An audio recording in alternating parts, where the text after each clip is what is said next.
Chapter 733 Death Sentence. The circumstances surrounding the three grandmasters became widely known throughout the entirety of the world. Everyone, whether they were children or adults, was in some way presented with the news. Was that viral? Almost everyone. Shit, I fucked up again. Melissa readjusted her glasses while clicking her tongue in annoyance. In front of her were a few test tubes that were releasing a gas that had no discernible odor. She looked at Rosie. How many failed samples does that make? About 100. The cost? Over 100 million U. I see. Melissa gave a subdued nod of her head as her hand made its way toward her chest, and she clenched her clothes. Her heart was hurting. What's our current budget? We're almost out. I see. Melissa proceeded to sit down on a nearby stool. She couldn't feel her legs. With quivering lips, she weakly looked toward Rosie. Say, how much do you think I'd get if I sold my body? You what? The expression on Rosie's face went through a series of abrupt changes as she was rendered speechless. Useless. Melissa turned her head away from her and continued to gaze at the test tubes in front of her. She was close. She could feel it. So long as I get the formula right. Tisk. She clicked her tongue once more and took out her phone. The first thing that she did was look over her research funds and determine the precise amount that was still available to her. 3,563,000 U. Her lips quivered at the sum. And maybe I should really sell my body. Ding. At that precise moment her phone started to ring. Melissa picked up the phone while frowning and responded to the call. Yes. Mrs. Hall, there's a guest that wants to meet you downstairs. Does he have an appointment? Oh. Then kick him out. She hung up the phone shortly after that. Massaging her head, she leaned her elbow against the table. I think I should start by cutting down the staff. She'd already told them beforehand not to disturb her with trivial matters. The fact that they called her for something as useless as that annoyed her. I wouldn't do that if I were you.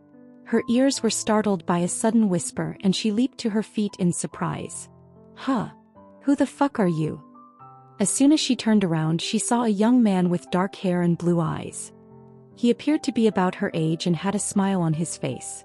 For some reason, Melissa found herself annoyed. Why was she feeling so aggravated by the smile that was plastered on his face? It made no sense since she'd never seen him before. Having said that, she did not have time to ruminate on it as she immediately stood up and moved backward. An artifact quickly appeared in her hand and she pointed it in his direction. Who are you and how did you get here? This was worth it. It had been quite a long time since I'd seen Melissa this panicked, and I couldn't help but feel some sort of sense of accomplishment from it. I should have recorded it. I'll ask you again, who the fuck are you? Melissa's voice brought me back to reality.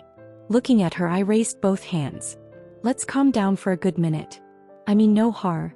Don't look at me like that. Seriously. Melissa's face said it all. It was as if she was staring at an idiot. Do you actually expect me to believe your words when you suddenly broke into my lab without anyone knowing? I scratched the back of my head. He had a point. Okay, fair enough, but I truly don't mean any harm. If I did, I would have already done something to you by now. Good point. Melissa lowered the artifact in her hand. It resembled a gun, but it was far from one. It didn't have any bullets and curved at weird angles. She looked behind me and pointed. What did you do to her? I turned around to look at her assistant who was standing behind me.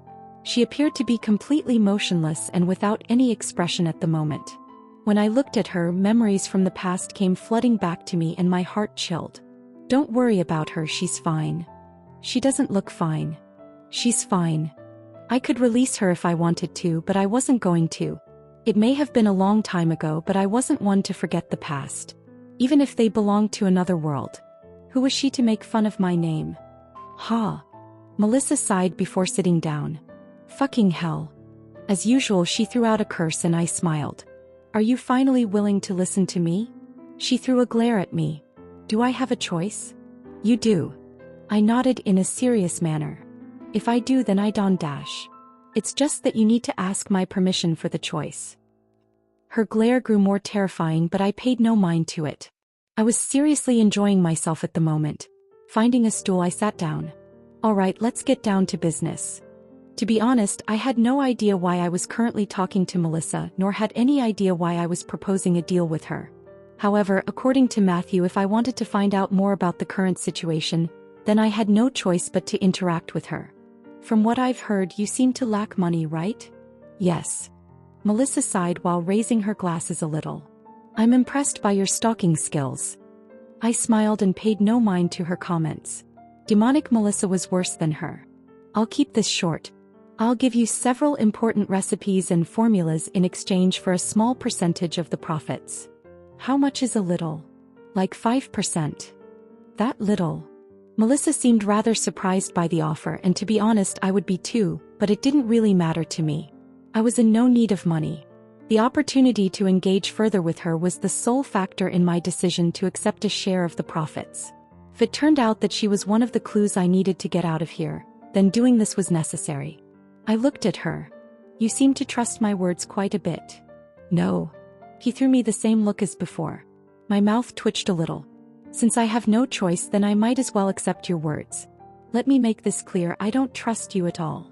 Fair enough. He made a good point. I massaged my forehead a bit, then stood up and walked towards her. What are you doing? Melissa immediately stood up and moved back. I rolled my eyes at her actions. Don't worry, I already have a girlfriend. That doesn't mean shit. She covered her body with her arms. I ignored her and extended my finger toward her head. She tried to resist, but how could she? The gap in our strength was astronomical. When my finger finally made contact with her forehead, she immediately lost consciousness. After that, a flood of information poured into my head as I shared several of my memories with her. They were the ones containing the recipes and potions I'd promised her. That should do it. I took my finger away from her head and tried to absorb the information that I had managed to get from her memories. It might take a while for me to absorb everything. Sitting down, I crossed my arms and went through each of them carefully. The chip inside my head quickly got to work, and over 1,000 different bubbles flashed within my head. My head throbbed, but I remained composed. I had no idea how long I had been like this, but I soon heard Melissa's startled voice coming from in front of me, and my eyes opened. Is the information you've given me real? Her eyes had a strange glow in them as she gazed at me. It was now my turn to take a step back. It is. Are you fucking kidding me? Where have you been my whole life? Her eyes glowed even more. She was practically salivating at this point, and I felt the back of my head tingle. I took a couple more steps back. Let's have some boundaries.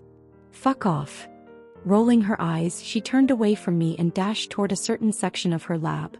When I saw that, I let out a sigh of relief, but my mood quickly changed for the worse.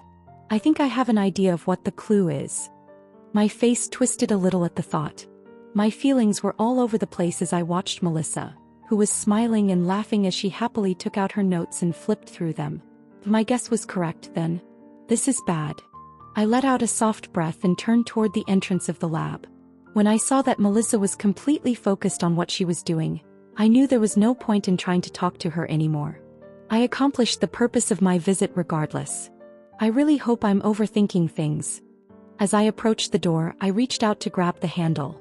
However, just as I was about to do so, the door unexpectedly opened, and I saw a familiar face appear in the space before me.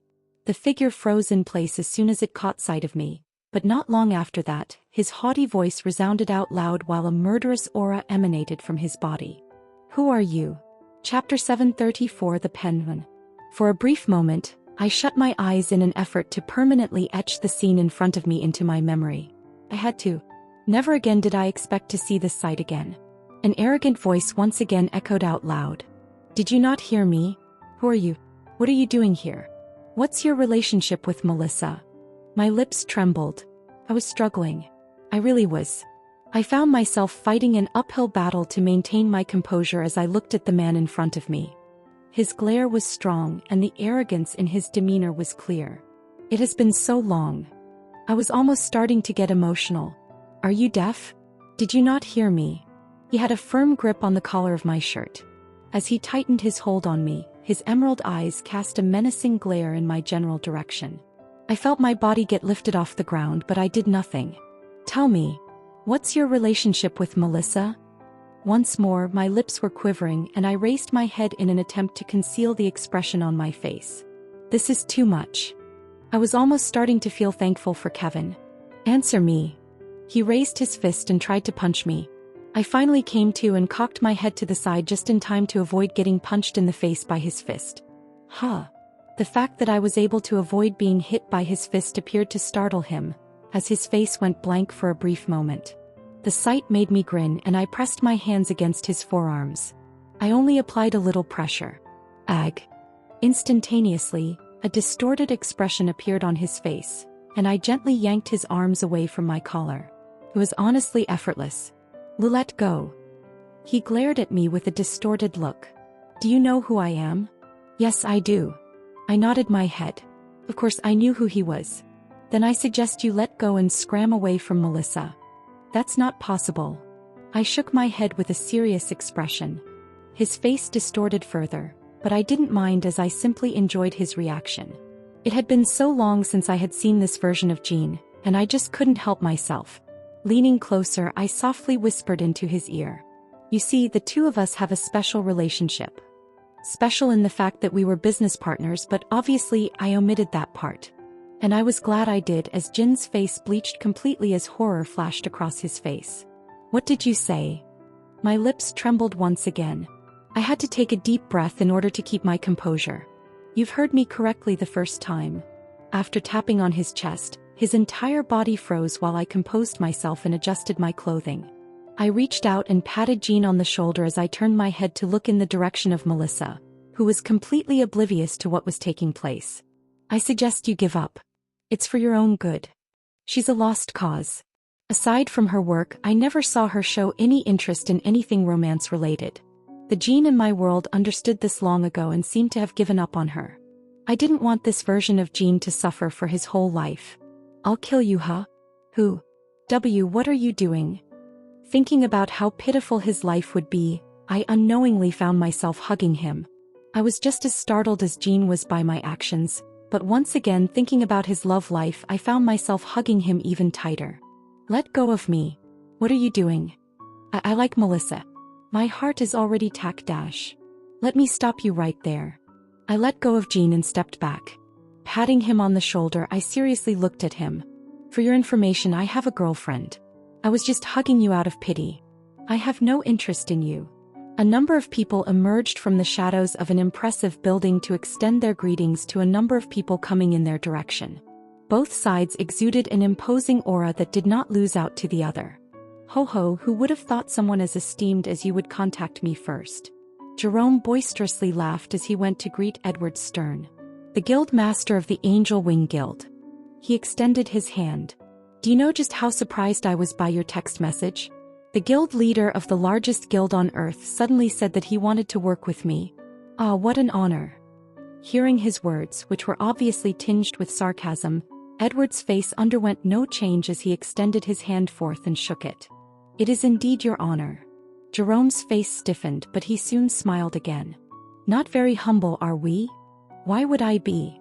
Edward looked at him with squinted eyes, a formless pressure coming out of his body. Am I supposed to pretend to be humble? I'm merely stating the facts. It is indeed your honor to meet me.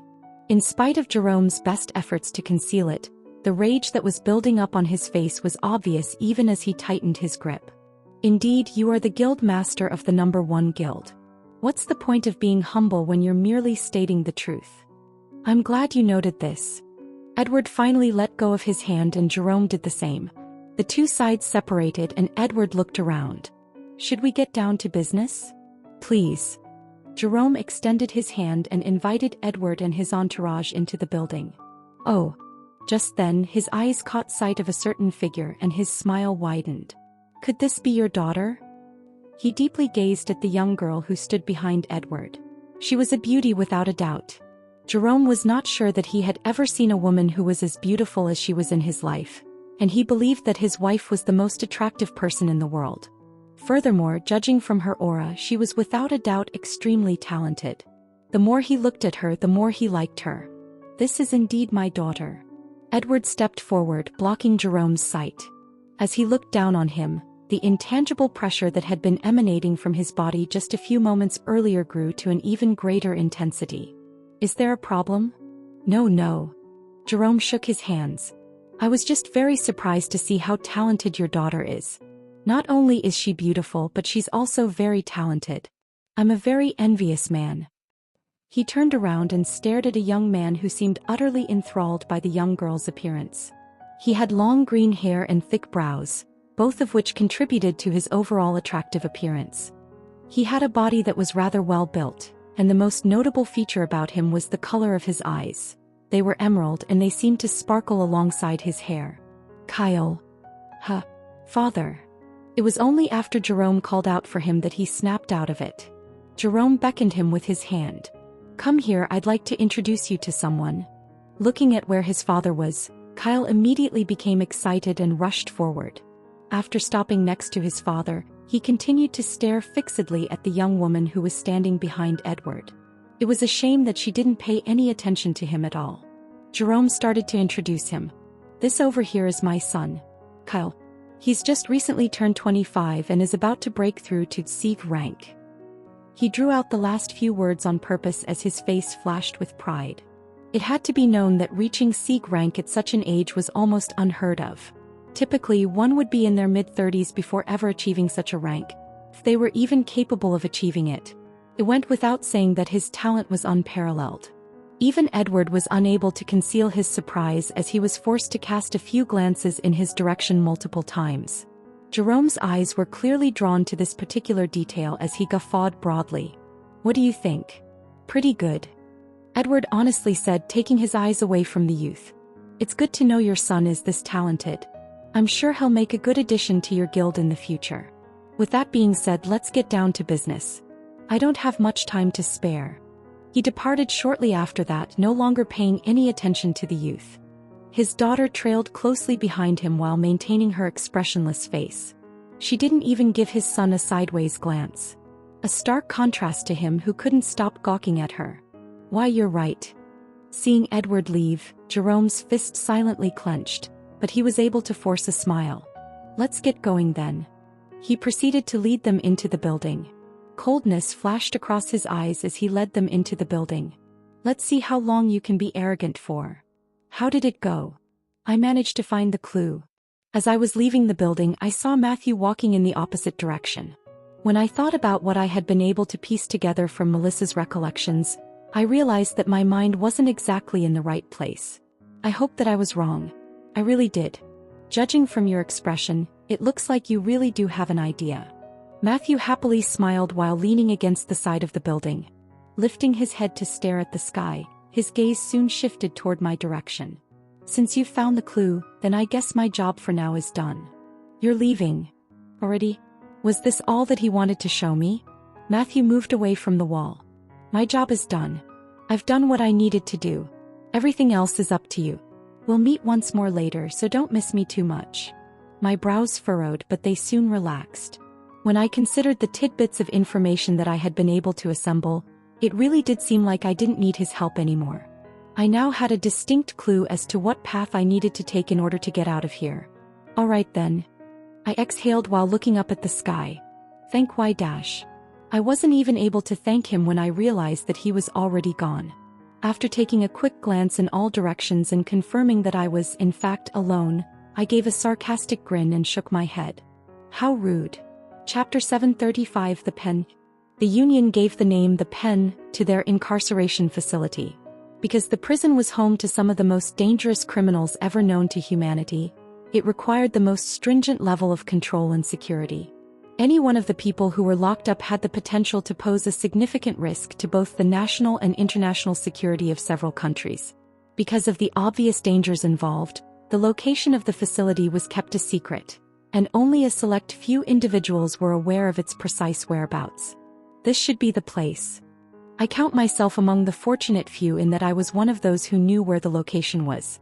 The fact that the location was identical to the one in my original world made things a lot easier for me.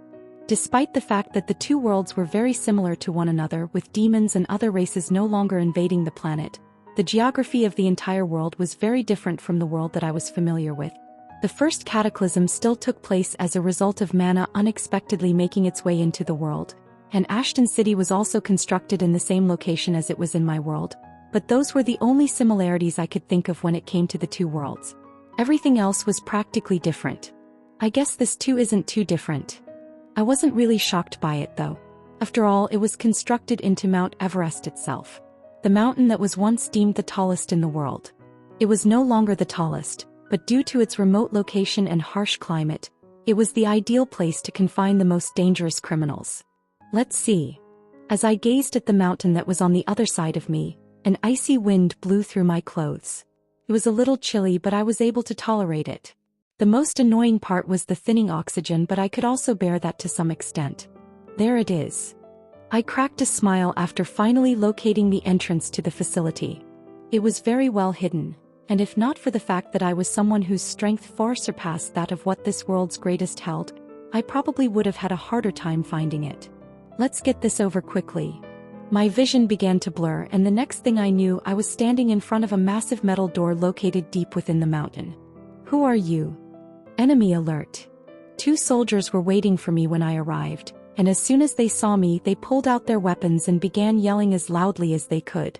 After I gave them a quick glance, the 2 of them froze, and I continued on in a leisurely manner toward the large metallic door. The door disintegrated into a fine powder as I lightly pressed my hand against it, revealing the expansive facility that was hidden behind it. Sorry for the intrusion. I made my way into the building while giving a curt nod to the 2 security guards, who were staring at me with frozen expressions. Pen control facility. A woman with long, glossy black hair, red eyes, and a straight posture stood with her fierce gaze fixed on the many monitors that were in front of her. Those around her didn't dare utter a single word or even breathe. They weren't equipped to deal with the kind of pressure that the woman was putting off. It was just too much for them. Every second felt like an eternity for them. Hero rank 17 Mia Janice. Regarded as one of the most powerful women in the world, she wasn't someone to be trifled with. If it weren't for the fact that she had to stand and watch over the pen, there was a good chance that she would have been placed higher on the heroes list. What was most terrifying about her was her strict and serious disposition. She treated everything with the utmost seriousness, and she punished any mistakes, regardless of how serious or minor they were, in the most severe way possible. At the moment, intruder alert. Intruder alert. Intruder alert. The monitors started to flash red and the room completely froze. Turn on the camera feeds. It was Mia's calm voice that helped everyone get over their initial shock as a large holographic screen appeared in front of them. At this precise instant, all of the people present were able to catch a glimpse of a young man with jet black hair and deep blue eyes moving leisurely around the facility. Mrs. Janney, the target is currently in segment A, approaching segment B. I can see that. Mia's expression remained unchanged as she continued to stare at the holographic display that had been placed in front of her. Her tone remained exactly the same as it had been before. Calm and collected. It was as if nothing had happened. Can we get a read on his rank? The facility was outfitted with a number of different pieces of equipment, all of which were designed to determine the ranks of those that passed through it. It was an efficient method for rooting out anyone who attempted to infiltrate the facility while cloaked in a false identity. Negative, the equipment seems to be target has breached segment B. I repeat, the target has breached segment B. He wasn't able to finish his sentence before his face bleached. Everyone held their breath and waited for her order. They didn't have to wait for long as Mia softly closed her eyes before turning around. I'll handle this matter. Stay put and report the situation to me. I more or less have an idea of what his strength is. I will be back shortly. Everyone rejoiced at her words and finally calmed down. With her taking action, they no longer needed to worry about the situation. Even Octavius, the strongest man in the world, would need to think twice before dealing with her. What could an unknown intruder do? Is this the right way? I turned to look to the right, where I noticed a large B etched into the side of the wall. This was the very first time I'd ever been in here, and to be perfectly honest, I had no idea where I was. Excuse me, do you know where the highest security area is? Surrender yourself. The people here seemed rather rude too. Just then, I felt a powerful shockwave coming from behind me and I saw a large sword heading my way. I lifted my finger and the blade stopped. Like, how is this possible? The man who wielded the blade spoke, his voice tinged with shock. Just stay still. Lifting my finger, his body floated towards me and I pressed my finger against his head. My head began to hurt as a deluge of memories began to rush into my consciousness. Thankfully, I had the chip implanted in my brain, and I was thus able to quickly organize the memories in my mind. Section G. That was where I needed to go. I finally let go of the man and pursed my lips before turning to look at my surroundings. I should be in Section B at the moment. That's a bit far from where I need to be. I gave my surroundings a second look and went over the memories stored in my head. Raising my foot, I stomped the ground. Rumble. My surroundings began to shake and a large hole formed beneath my feet. Without giving it much thought, I took a step forward and promptly fell into the hole. Thump. I wasn't sure how long I was in free fall, but it wasn't long before my feet touched the ground again, and when they did, I found myself inside a very isolated facility that was covered in metal all around. It sort of reminded me of the time I was in the monolith. This should be Section F. I figured it out from the large F that was imprinted on the side of the walls. The place was divided into sections that ranged from A to G, with G being the lowest and most secure area. From my memories, Section G was placed right next to Section F, which meant that I was very close. It should be this way. I pulverized a portion of the wall by pressing my hand against one of its sides. During the course of the process, a number of guards came my way and attempted to stop me. However, I was able to overcome their resistance without too much difficulty. I didn't even need to lift a finger to deal with them. This should be it. I soon stopped in front of a large door. Behind it was Section G. I was about to put my hand on the door when I heard a woman's voice coming from behind me. At that moment, I felt as though the weight of the world had been placed upon my entire body. Stop, don't move another muscle. Oh. Feeling the extra weight that I was carrying, my brow raised and I turned to look toward the culprit. It was none other than a woman with long black hair and red eyes. She was rather attractive, but her disposition seemed extremely chilly. From the memories of the guard, she should be the main guard of this place. Hero rank 17? She's ranked even higher than me. That won't do. I suggest you surrender yourself right now. If you do so, I will not be forced to kill you. I smiled. You seem to be rather confident in your power? Should I not be? She said calmly while her black hair started to flutter and my body became even heavier. You're not someone who can deal with me. Her hand extended forward and the surrounding metal scrunched up together. The entire room trembled and the pressure that she was exhibiting increased even more. Gravitational power? I looked around me in awe. Such power was quite rare. So, I heard her voice once again. Are you going to surrender? Opening my mouth, I soon closed it and found myself smiling. Chapter 736 The Pen 3. The aperture in the cell was so small that very little light could pass through it. It was eerily quiet and pitch black. He had no idea how long he had been locked up for. He had long stopped keeping track. He just felt numb.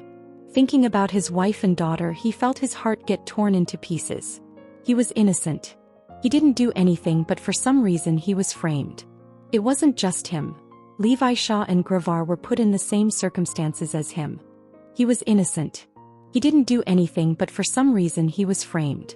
It wasn't just him. Levi Shaw and Gravar were put in the same circumstances as him. They had been wondering why, but the only response they got was a list of charges. Each worse than the other. The looks of scorn and the contempt he received from the guards were something he'd never experienced in his whole life. Why are they doing this to me? Tashimoto's head slowly raised as he gazed up at the pitch-black ceiling above him with a blank expression on his face. He felt so empty. Rumble. Suddenly, he heard a muffled rumbling sound coming from a distance, and he lowered his head to look in that direction. What's going on? He wondered, weakly raising himself and moving toward the door. Rumble. Another muffled rumble reverberated. This time it was a lot closer and Tashimoto was able to make it out clearly. Did something happen in the facility? He felt his heart beat quicker. Rumble. The rumbling was getting louder and louder with each passing second, and it wasn't long before it reached his direction. He could feel the entire room shaking as it happened. This power. It felt terrifying and oppressive. Mia. He was able to instantly recognize it due to the heaviness of it. What was more terrifying was the fact that it was getting weaker and weaker by the second. Is she fighting against someone? It soon became clear to him that something major was happening. An attack perhaps? He wasn't sure, but for it to require Mia's personal intervention, it had to be extremely serious. Boom. The terrifying sound of an explosion came from nowhere, and at the same time, the door of the cell was violently blown open. Toshimoto had to quickly cover his eyes with his arm in order to protect himself from the sudden influx of light that filled the room. Arg. He still nonetheless felt his eyes sting. What is happening? In spite of the pain, Toshimoto forced himself to open his eyes and see what was going on. It was there that he caught sight of two deep blue eyes staring at him. With a smile on his face, he greeted. It's very nice to meet you. Master? Benefactor? Was that the right way to address him? Technically speaking, he wasn't the same person as the one from my world, but at the same time, he was? Or was he not? Ugh, this is so confusing. I felt a headache thinking of how to address him. In the end, I still came to the decision that it was appropriate to address him as master. It was a form of respect for everything that his martial manual had granted me. Without it, I wouldn't have been what I was today. Why you? Who are you? He looked different from the Keiki that I knew. Compared to the remnant soul I had met back then, he looked much older and more malnourished. The skin on his face was also quite pale, and he appeared to have trouble standing up straight. Let's leave the questions for later. Let me help you get out of here first. I offered him my hand, which he glanced at with caution. I smiled at that. I understand your caution, but you really have no choice but to take my hand. It's either you take my hand or you stay here and go through the death sentence. Grandmaster Keiki's face changed before he eventually nodded his head. You're right. His sudden calmness and composure in dealing with the unexpected matter was rather surprising. But how should I put this? As expected of my master? He took the initiative and grabbed hold of my hand. It was at that point that I directed my mana into his body, and finally his frail body started to transform. His previously pale face became flushed with red, his posture began to straighten, and his muscles began to fill. Within seconds he looked like a completely different person. He seemed startled by the sudden changes, but I merely smiled at him and let go. That will do for now. Let's go. Rumble. I had just turned around when I felt a strong force heading in my direction, and I furrowed my brows. How annoying. As I moved my hand forward, a figure slammed into the nearby wall, leaving behind a sizable impression. Puff. Cough. Several coughs came after that, and I found myself on the other end of two glaring red eyes. Impossible. She weakly muttered while trying her best to get out of the deformation on the wall. I rolled my eyes and turned to look at Grandmaster Keiki. What's wrong? The way he looked at me was akin to that of someone looking at a ghost. How? Don't worry about it. I gave him a friendly pat on the shoulder before turning my attention to the other two prison cells. After pointing at them, the doors suddenly blasted open, revealing two elderly men in poor health. One's stature was larger than the other, while another seemed rather handsome, and I instantly knew who they were. Grandmaster Levi Shaw, Grandmaster Gravar. I signaled to them with my finger, and they both sped in my direction. When they arrived, I pressed my hand against each of their chests. Instantaneously, a similar scene from before replayed, and the two of them began to heal very quickly, and not long after that, they became filled with vitality. What's going on? What's happening? After opening their eyes, both of them stared at themselves in disbelief for a moment before turning their attention back to me. As soon as they laid eyes on me, I smiled warmly and offered them a greeting. It's an honor to meet you. The two of them looked at each other before shifting their attention toward Grandmaster Keiki, who shook his head. Seeing just how apprehensive the three of them were, I didn't bother saying anything. Had I been in their situation, I'd have reacted the same as them. Cough. I had just finished speaking when I was startled by a series of coughs coming from behind me. Turning around, I saw Mia standing there.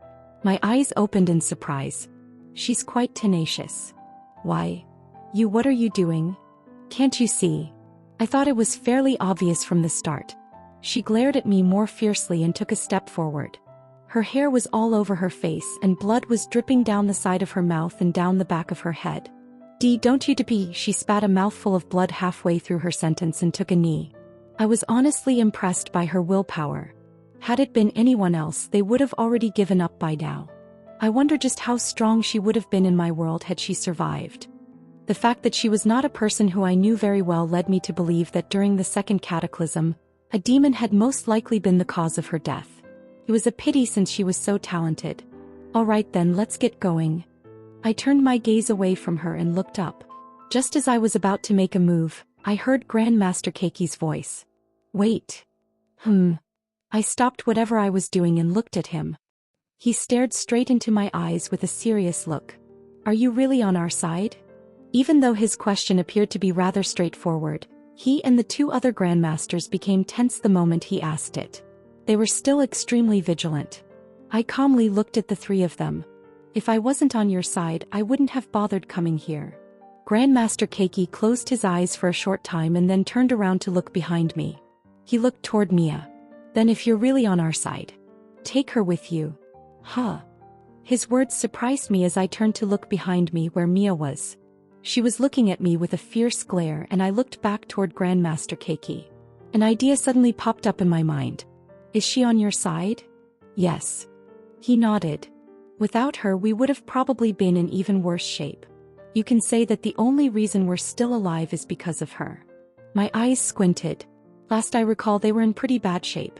Did she brainwash them into thinking that she was on their side? As if he could read my mind, he continued. They were planning on having us chained up for every moment of our stay over there. She was the one who opposed it. Almost risking her career over it. Risking her career? I looked at her strangely. Before I could say anything else, Grandmaster Levi Shah spoke. The forces behind our imprisonment are far stronger than you think. Just that simple action was a big risk for her. I see. I came to a sudden understanding. Very well then. Let's get out of here then. Bringing another person out wasn't really a problem. With a wave of my hand, my vision warped. Chapter 737: The Dangers That Lurk in the Shadows. How is this possible? Tashimoto's last memory was of the young man waving his hand before the surroundings around him abruptly changed and he found himself in front of a large abandoned warehouse. His mind blanked at the sight. When he came to, his eyes bulged in shock. This is impossible. When he looked around him and realized that he wasn't hallucinating, his initial shock quickly escalated into complete disbelief. He wasn't the only one who was shocked. Levi Shah, Gravar and Mia all appeared to be in a state of extreme shock as they took in their surroundings alongside him. Everyone's attention was drawn to the young man, who appeared to be no more than 30 years old and was casually making his way toward the warehouse as if what he'd done was nothing worth taking note of. Was that space distortion? Mia asked in a grave tone as she felt the ground, making sure it was real. Once she was sure they were indeed standing on real ground, she found herself swallowing a mouthful of saliva. Did he use some sort of artifact? It was the only thing that could have explained such a phenomenon.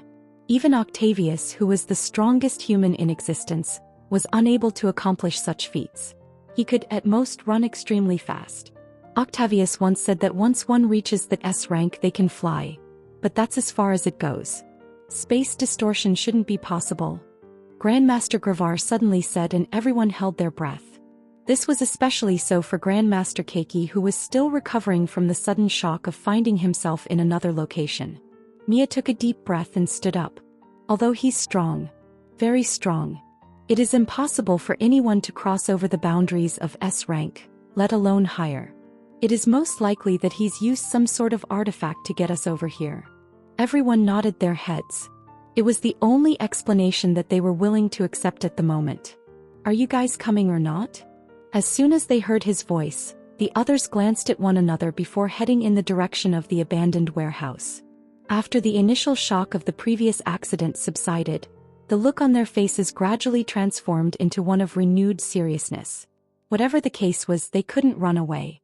The only thing that they could do was wait and try to figure out what the man's objective was in bringing them out. Let's go. Under Grandmaster Keiki's lead, the three of them entered the warehouse. It was riddled with cracks and spiderwebs, but it would still do. Make yourselves comfortable. I pointed to a few sofas that I had just positioned a moment earlier. I could have probably selected a better location to speak to them, but out of habit I came to this place. I guess I was more attached to it than I originally thought. I was starting to miss my headquarters. You guys don't have to be so tense. After noticing how tense everyone was, I made an effort to smile in order to help ease the tension. This approach did not appear to be very successful, as the four of them appeared to be even more vigilant. I shook my head bitterly and leaned against the sofa. All right, let's just get down to business first. I felt my smile disappear. What happened to you guys? Why have you been locked up and charged with such serious crimes? Never once did I entertain the possibility that they were in fact responsible for the crimes that they were accused of. Despite the fact that this was a different world, the fact that all three of them were violent criminals in this world made things seem rather suspicious. Now that I think about it, how did the three Grandmasters die in my world? There were no real records in my world. Some speculated it was the demons, but now that I thought about it carefully, if that was really the case, why did the three Grandmasters hide their graves? Just so that only a select few could find them? Last I recalled, I remembered him saying he was hiding it from the prying eyes of those greedy bastards. Was the answer as simple as that, or was there perhaps a link between what was happening now and what had happened to them in my world? The sudden thought made my heart rate quicken. It's not impossible. I once again looked at the four of them. Don't worry, I know it might not look like it, but I'm on your side. You can say that I owe each and every one of you a debt of gratitude. The three of them looked at each other once they heard my words. They didn't really seem to believe me. I guess I have no choice but to show you. I eased myself out of my seat while simultaneously extending my arm. My sword materialized out of thin air as I tightly gripped it in my hand, and I slid it along the side of my waist in one smooth motion. I miss this feeling. It had been a while since I touched my sword. I stared at Grandmaster Keiki in the eye. Watch carefully. Click. The first movement of the Keiki style. Quick flash. A subtle clicking sound rang in the air. A startling transformation took place in Keiki's demeanor in response to the soft click that came from my hilt. It wasn't just him. The others also showed similar expressions. I wasn't done. My entire body began to tense up as I placed both of my hands on the hilt of my sword, and I could feel the muscles in my arms and shoulders expanding. Impossible. Grandmaster's Gravar changed even more after seeing this. I took a step forward. Rumble. A single step on my part caused the warehouse to vibrate. As a result of the building's advanced age, several of the wooden frames located at the top fell to the floor. Seeing this, I decided to stop, and my muscles returned to their normal state not long after that. This place is in a worse state than I thought, and here I was holding back quite a lot already. I sat back down after putting my sword away. Don't bother asking me how I learned it. Just know that I am on your side. I couldn't explain to them that I came from a different world and that I had learned the arts from digging through their graves. That made no sense. Nevertheless, what I showed them should be enough to appease them. How did you do it? I never taught anyone the Gravar style. Same. Grandmaster Keiki nodded absent-mindedly from the side. Seeing how the two of them were, I could only shake my head. Don't worry about it. Just know that I am not against you. If I really was, then I'd have already spread your sword arts everywhere. The three sobered up after my words and straightened their posture. The first one to speak was Grandmaster Levi Shaw. You seem to know both of their sword arts. What about mine? About that. I scratched the back of my head. I don't actually know your sword art. I was not even remotely interested in learning it, so I never persuaded Kevin to teach me it. The same was true for the Gravar style, which I learned not out of choice but rather out of necessity. Even though it wasn't the complete Gravar style, what I learned still held the essence of it. If I wanted, I could probably learn it. Don't worry. Just because I don't know the Levi Shaw style, it doesn't mean that I won't be helping you. Like I said before, I owe the three of you a lot of debt. Just think of me as someone who wants to repay what is owed. In spite of what I said, all three of them continued to exhibit skepticism. I didn't blame them, but soon enough, the three of them accepted the situation. Do we even have a choice but to trust you? Grandmaster Keiki sighed. Regardless of whether we're wary of you or not, the reality is that the three of us are wanted people on a death sentence. We have no choice but to trust you. Grandmaster Keiki slowly closed his eyes and nodded his head firmly. Alright, ask me anything you want. I will try to answer whatever question you have to the best of my ability. He looked toward the other three before continuing. I'm sure the other three feel the same. Everyone nodded shortly after that, and I smiled. I'm glad to hear that. When I finally saw them come to terms with the situation, I let out a sigh of relief. Pinching the bridge of my nose, I stood up and started walking in their direction. Since you guys are willing to cooperate, this will make things easier for all of us. I stopped a few meters away from them and bent down a little. Don't be too wary of what I'm about to do next. Just relax your mind and let me do the rest. I promise that I won't hurt you. I'm just trying to save up time. My finger pressed against one of their foreheads. Chapter 738, The Dangers That Lurk in the Shadows. Someone help me. A monster. Help me. The room was filled with the sound of people screaming in anguish. They originated from a specific video that was projected onto a screen, and showed an image of a young man with glossy black hair and deep blue eyes taking care of a series of guards in an effortless manner. The expression on Octavius' face remained the same as he sat in front of the holographic projection. His eyes were as listless and hazy as they had always been. It was as if the happenings in the projection were of no interest to him. Would you like to replay the video? The video soon came to an end and silence filtered across the dimly lit room. The next couple of minutes were spent with Octavius's gaze intently fixed on the projection. It wasn't until a subtle shaking began in the room that he finally showed any kind of reaction, and he got up out of his chair. Swoosh. The entire room became tinged with white, and all of a sudden, a tremendous amount of pressure filled the space. The pressure began to have an effect on Octavius's face, and for the first time in a while his eyes began to show visible signs of change. He slightly lowered his head. How may I be of service? His tone was composed, but there was a hint of fear hidden deeply within his words. I trusted that you would have accomplished the mission without a problem. What has happened? An ancient and deep voice reverberated throughout the room. There is a purpose behind why I have bestowed upon you the power that you currently possess. Because you haven't let me down in any way up to this point, you are still alive. That, however, is being tested at the moment. As Octavius listened to the voice, he could feel sweat running down the side of his face. He hurriedly lowered his head further. I apologize for the situation. Find the culprit behind the incident and make sure to eliminate them. I do not wish to expose myself. I understand. Octavius nodded his head and knelt down on one knee. He then placed his hand over his chest. I will carry out the task to the utmost, protector of the seat of diligence. I really hope that you won't let me down. There is no next time in this scenario. Soon after that, the voice got quieter and quieter until it was gone completely, leaving Octavius alone in the room. While he rested both arms against the table, a trickle of sweat continued to run down the sides of his cheeks. Heavy was his breath. I must find the culprit. As he slowly tightened his grip on his fist, his eyes clouded once more, and his face went back to its usual expression of indifference. After making some adjustments to his suit, he turned around and quickly exited the room. He was going to personally take action. It's as I expected. I took a moment to compose myself by drawing a deep breath, and then I sat myself down on the sofa. As I tried to organize the thoughts and images floating around in my head, I noticed that the noise that was occurring around me began to recede. Fuck. I was unable to maintain my composure after processing the information. I learned very little from the memories, but by combining them with what I already knew, I was able to form a hypothesis, which left me in a state of complete disbelief. I raised my head to stare at the three grandmasters before me.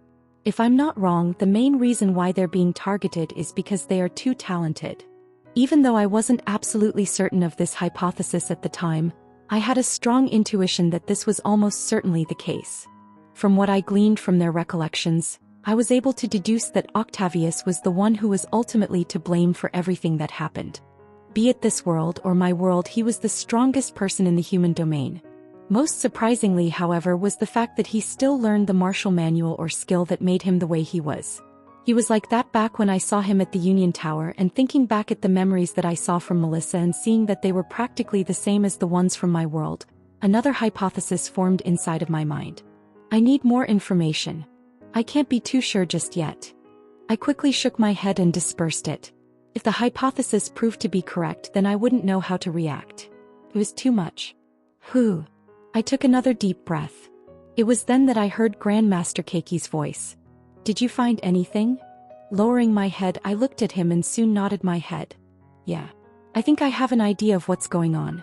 I just am not 100% sure yet. However, from what I've gathered, you have indeed been targeted, and the reason is possibly because you are all too powerful. That damn bastard Octavius. Power has gotten to his head. Grandmaster Gravar cursed out loud while gnashing his teeth in anger. Ever since that child changed, he's been eyeing the three of us. I knew that something was wrong from the very beginning. He must feel threatened by our power. That may not necessarily be the case. My fingers drummed over the armrest of the chair I was leaning on. While Octavius is definitely responsible for what happened to you guys, the motive behind it is definitely not because he feels threatened by your power. My impression of Octavius was that he was the type of person who strived for excellence in everything he did. He was a man of great pragmatism and was the type of person who enjoyed having control over the circumstances surrounding him. If I hadn't known otherwise, I probably would have assumed that he was to blame for the deaths of the 3 grandmasters who lived in my world. However, I knew that wasn't possible considering that he wasn't yet powerful enough to deal with them back when they were still in power. Fortunately, I knew, and was thus aware of the fact that there was something else at play over here.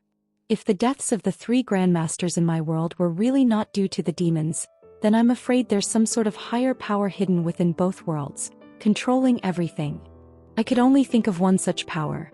A pity that I still don't have enough evidence to prove my hypothesis. I got out of my seat, bracing my hands against the edge of the couch as I did so, and stood up. After that, I turned my attention to the 3 grandmasters. I need to ask the 3 of you a favor. The 3 straightened their backs. Grandmaster Levi Shaw spoke. Tell us. If it's something that we can do, then we will try our best to help you. Seeing the looks in their eyes, I knew that they meant their words. It was just that. I scratched the side of my cheek. Anything. Anything. The 3 of them nodded with firm looks. Licking my lips, I shot my shot. Can you guys teach me your arts? The faces of the 3 froze altogether. Amanda sat in the back of the SUV and didn't pay any attention to what was going on around her. A lengthy silver sword rested in her hand, and she hugged it to herself in front of her. The way she was holding it made it seem as though it was her most prized possession. Excuse me. She was aware of a voice coming from the front, but she chose to disregard it. At this very moment, all she was thinking about was the task at hand. Mrs. Stern, I would like to talk about the upcoming mission. When Amanda finally opened her eyes, she noticed a young man with green hair seated in front of her. As soon as she opened her eyes, his gaze gleamed, and Amanda felt mildly annoyed by it. She didn't show it. What is it that you'd like to talk about? About what we should do once we meet the man. The young man with the emerald hair, Kyle, pulled out his tablet while maintaining a solemn expression. He stopped on a particular video while he was scrolling through the tablet's content. From the looks of it, the target seems to be pretty young. About our age. He shouldn't be too strong. A calm smile spread across Kyle's face as he analyzed the video. If there's an off chance that we do end up meeting him, then you can leave everything to me. You won't need to move a single muscle. Looking at how confident he was, Amanda frowned but didn't say anything else. She stared at the video for a good minute, during which time she took good note of the man that was reflected in it. After that, she diverted her attention elsewhere and once again closed her eyes. She was certain that he wouldn't be able to handle it. If you feel like you can handle him yourself, then be my guest. She warned him. You've got Ding. A sudden ring interrupted Kyle. Similarly, hearing a notification on her watch, Amanda lowered her head and gazed at her watch. Target spotted. Please make your way toward them. Reinforcements will be there with you shortly. Chapter 739, The Dangers That Lurk in the Shadows. 3. I anticipated it would be difficult to convince the 3 to teach me their arts. I expected to have to make a sacrifice in order to get them to comply, so I was pleasantly surprised to learn that they were willing to teach me their arts without anything in return on my part. Are you sure you guys want to teach me, a complete stranger, your arts? I emphasized the stranger part. 5-star martial manuals were a big deal. The more people knew about them, the worse they became, as they would be dissected to find their weaknesses and flaws. Consequently, few people shared them. Even though I had some familiarity with their arts, particularly the keiki style, the core of it was quite different from the real keiki style. My keiki style and Grandmaster Keiki's keiki style were similar yet different. After all, the only thing he handed down to me was knowledge, and when it came to martial arts manuals, knowledge wasn't everything. It's fine. If not for you, we would have died without having spread any of our arts to the world yet. We thought we had some time before we could pass them down to those we deemed worth it, but... Grandmaster Keiki lowered his head with a frown. Grandmaster Levi Shaw finished the sentence for him. But we ended up in the situation that we're in. Grandmaster Gravar nodded his head. Moreover, based on what I observed earlier, You could have directly forced us to teach you the arts, but you didn't. In addition to your knowledge of Tashimoto's art style, which I have no idea how you acquired, you also seem to be knowledgeable regarding the Gravar style, and so you are definitely talented enough to learn our arts. Martial manuals. Especially for 4 stars and above, learning requires a certain level of talent. He was trying to hint at the fact that I had the necessary talent to learn their arts due to how I was able to learn the keiki style. I felt a little embarrassed hearing their words. My talent is not bad, I guess. The 3 looked at me with strange faces and I turned my head away from them. Their gazes were rather uncomfortable. Alright, I'll start first. Grandmaster Keiki stepped up. He looked at me with an interested look. I won't ask you how you've come to learn of my art style, but I'm curious about something. Ask away. You. His eyes narrowed. Just how much of the keiki style have you learned? Up to what movement? I pursed my lips. After musing for a minute, I went ahead and told him the truth. Up to most of the 6th movement. 6th movement, Grandmaster Keiki's face froze and his body stiffened. His eyes widened and his face twitched repeatedly. The 6th movement? 2 hands grasped the sides of my shoulders as Grandmaster Keiki's face inched closer to mine. Hold on a minute. I moved my head away with how close his face was getting. How did you learn the 6th movement? No, as a matter of fact, how did you even learn the 5th movement? Even I myself have barely even grasped that. That's impossible. Are you lying to me? Tashimoto, is everything okay? What's wrong with you? Levi Shaw and Gravar looked at him strangely, seemingly not understanding why he was behaving like that. It was only after he turned around and explained that they finally understood. Both showed similar shocked reactions. Is this even possible? How is it possible for him to reach the 6th movement when even you haven't created it yet? Grandmaster Keiki looked at them and shook his head. It's definitely possible. You two should know better than anyone that this is possible. He shifted his gaze to me once again. Young man. His gaze turned complicated. However, as if he had made up his mind, he continued. If possible, can you teach me the 6th movement? Grandmaster Keiki's sudden request left me at a loss for words. How did it go from me asking for them to teach me to me teaching them? After thinking for a moment, I shook my head. No, I'm sorry. Grandmaster Keiki showed a disappointed look. He didn't press further. I understand. You probably don't want dash. That's not it. I cut him off before he could misunderstand the reason for my rejection. I didn't reject you because I didn't want to teach you. The reason why I can't teach you is because you're not yet at a level where you can use it. Even at the moment, I could barely use the final movement of the keiki style. It would be a bit of an exaggeration to say that I had completed the 6th movement. In point of fact, I only mastered about half of it, and the primary reason for that was because of my strength. If someone like Grandmaster Keiki were to learn it, he'd explode on the spot. He was simply too weak. Not yet at a level where I can learn it? Grandmaster Keiki looked at me with a confused look. I smiled at him and didn't elaborate. You might not believe me now, but you'll possibly come to understand why I said what I said now. I clapped my hands and looked at the 3 grandmasters. Anyways, that aside, we don't have much time. If possible, I'd like to start learning already. A few guests were going to be arriving any moment now. I wanted to maximize the time that I had with the grandmasters to learn their arts. Only that way would I get a better idea of how to develop my very own martial manual. Mia sat outside in a daze. Her eyes were currently drawn toward 4 people. They were diligently practicing all sorts of movements and styles in the distance. Although she could hear what they were saying if she wanted to, she restrained herself from doing so.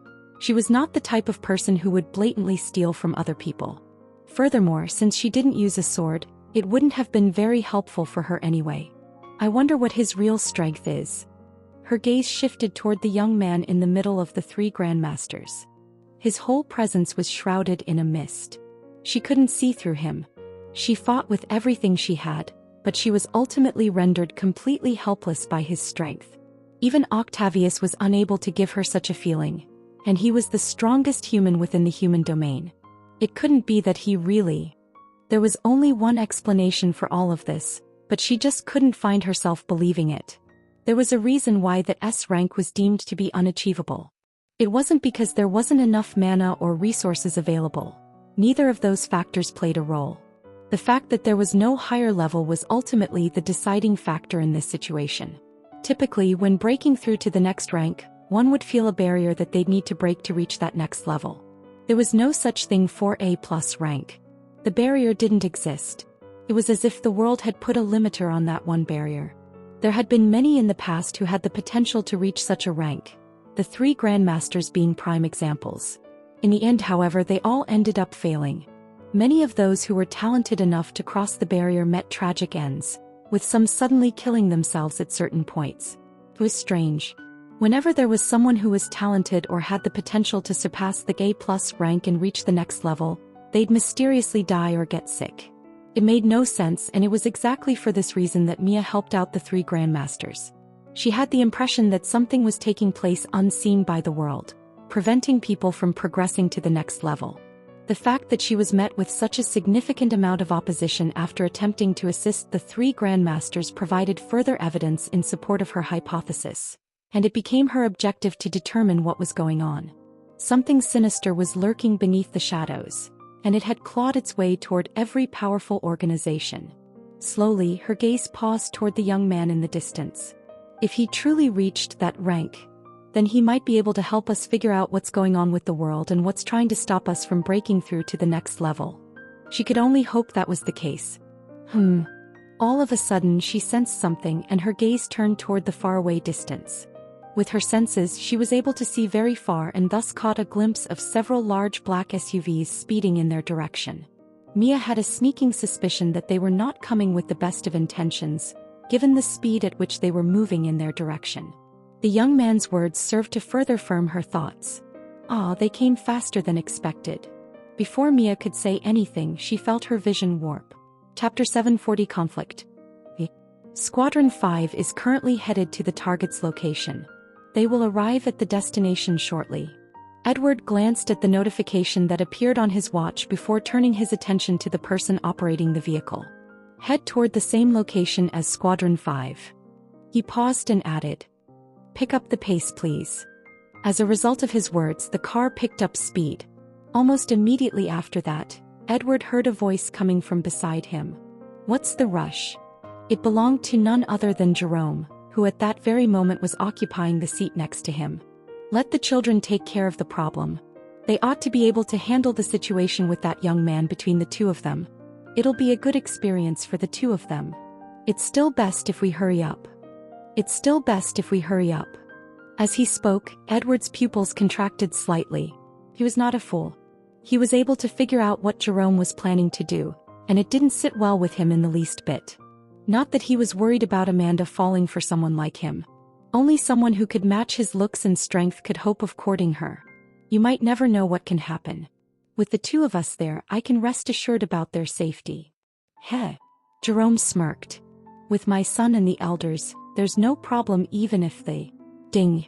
A sudden notification appeared on both of their watches at the same time, which caused his sentence to be cut off abruptly. The two frowned immediately and gazed toward their watches. There was a video in it and they both watched it. Staring at the video, their eyes widened as the color left their faces and they began to bleach. Right away, Jerome got to his feet and started hounding the driver. "Hurry the fuck up. Speed up the vehicle. No. Hurry up. But... don't care about breaking any laws, just hurry up." "Why, yes sir." The driver stepped on the gas and the car began traveling through the neighborhood at a frighteningly rapid rate. In the meantime, while Jerome was yelling out orders, Edward was twiddling his fingers nervously while staring at the notification that appeared on his watch. He was reading the message that was attached to the video. Attention to all guild leaders. If you find any clues regarding this person, contact the Union immediately. Target is extremely dangerous and requires the full force of a diamond-graded guild to handle. Suspected powers. Spatial movement type skill. Estimated power. A rank. The land appeared to be mostly uninhabited. The only things that were visible on the land were a sizable storage facility and a young man. It appeared as though he had been expecting their arrival based on the way he was looking at them. However, immediately after they exited their vehicles, a small change occurred in his expression, and Amanda felt his gaze pause on her. Her brows furrowed at the sight. Yet another one. Even though she was accustomed to being stared at in this manner, she found it to be rather irritating. In spite of this, she shrugged it off and continued moving forward. According to her father's instructions, they had to stop him until they managed to get there. "Let me handle this." Kyle extended his hand just as she was about to take a step forward, preventing her from taking the step. He looked at her with a calm smile. "Let me handle this matter. Just stay there and relax. This matter is related to my guilt, so if possible, allow me to handle this." Amanda furrowed her brows but ultimately chose not to argue with him despite her frustration. What if you can't handle it? She had learned from her father that the man standing in front of them was powerful. He appeared to be the same age as them, and based on appearances he appeared to have a similar level of strength. She couldn't actually gauge his strength though. Kyle looked at the man and smiled. "He looks to be about the same as us, and I'm confident that no one apart from you is able to beat me." Amanda was left standing there with a blank expression on her face as she watched him confidently striding toward where the man was. The more time she spent with him, the more irritated she became. He was simply too arrogant. That being said, she could see several elders following from behind him. If things did go bad, they'd be able to help him. I was honestly taken aback when I saw Amanda show up. I somewhat expected the guys from the Green Whatever Guild to show up. I had since called it, orchestrated it, but not necessarily Amanda. I assume this is probably Edward's doing. It made perfect sense when you considered how overprotective he was. It was likely that he wanted to deal with me due to my sudden appearance at his place of residence without prior notice, after which I vanished without anyone being able to tell anything. I could only bitterly shake my head. I should have seen this coming. She appeared to have almost precisely the same appearance as she did in my world. She was every bit as stunning as I had remembered. There were some distinctions, but nothing of significant importance. It was mainly in the way she dressed. Compared to the Amanda I knew, she dressed in more casual emo-like clothes, if that were even close to describing them. She was dressed head to toe in black, and while that color did look good on her, it was a little excessive. "Where are you looking at?" A green-haired kid made his way toward me. Behind him were a couple of elderly people. Their strength seemed to be B+ rank, nearing A-. They could be considered very powerful in this world. "Who are you?" This was the first time I had ever come across this man in my life. It's highly likely that he had already passed away in my previous world, either before he was born or somewhere in the middle of his life. I honestly didn't care. His gaze was annoying. "I've been told that you have no idea about our guild." At first I didn't believe it, but seeing you now, I can see that they weren't lying. "You're truly ignorant." He retrieved something that looked like a spear from out of thin. Soon after, he began to expel a significant amount of energy from his body. My face changed when I felt his power. It was just barely at Seek rank. For some reason, the young man mistook my gaze, and he looked even prouder than before. "How?" "Shut up. I'm getting a headache just from thinking about what you're going to say next." Thump. I waved my hand, and shortly after that, his body crumpled to the ground. The two elders who were standing behind him stared at me in disbelief. "Don't worry, I didn't kill him." I waved my hand once more, and the two collided with the ground in a forceful manner. Bang. Since they had their uses, I didn't bother killing time. I also wasn't one who took pleasure in mindlessly killing people. I shifted my gaze toward the direction of Amanda's entourage. Thump. Thump. A mere breath's worth of my genuine aura was all that was necessary to send each of them tumbling to the ground on their bellies. I was a bit gentler with them than those of the Green Whatever Guild. "What did you do?" As was to be anticipated from Amanda. In spite of being confronted with such a scenario, she maintained her composure and even managed to retrieve her weapon. "Just that. Since when do you use a sword?" She looked at me with a frown. "What does that matter to you?" "No, well." I scratched the top of my head absent-mindedly. I could tell that she had put a good deal of practice into using the sword by observing her posture and the way in which she wielded it. I could also see the calluses on her hands. Perhaps she also had a talent for a sword? Interesting.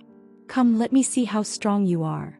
I signaled to her with my hand, and she responded immediately with a powerful chop in the direction of my shoulder. "Never mind, she's not very talented." Because of the strength disparity between us, I was able to easily see each of her moves, and based on those moves alone, I was able to easily tell that she had no talent for the sword. Her movements seemed stiff, as if she memorized them from a book, and her eyes seemed to be looking in a whole different direction than the sword. It's like her brain is moving faster than her body. Clink. I gave her a sharp tap on the side of the blade and she staggered backward. When I tried to provoke her once more, she responded with another attack. It was a bit sharper than the previous one, but that was it. Clink. Clink. The same thing happened over and over again. Gradually, however, her movements started to get a little bit smoother. Just a bit. Clank. I got a hold of the blade with one hand, at which point she stopped in front of me. I shook my head and looked at her with worry. I'm sorry, but this isn't going to work. She looked at me with an expressionless look.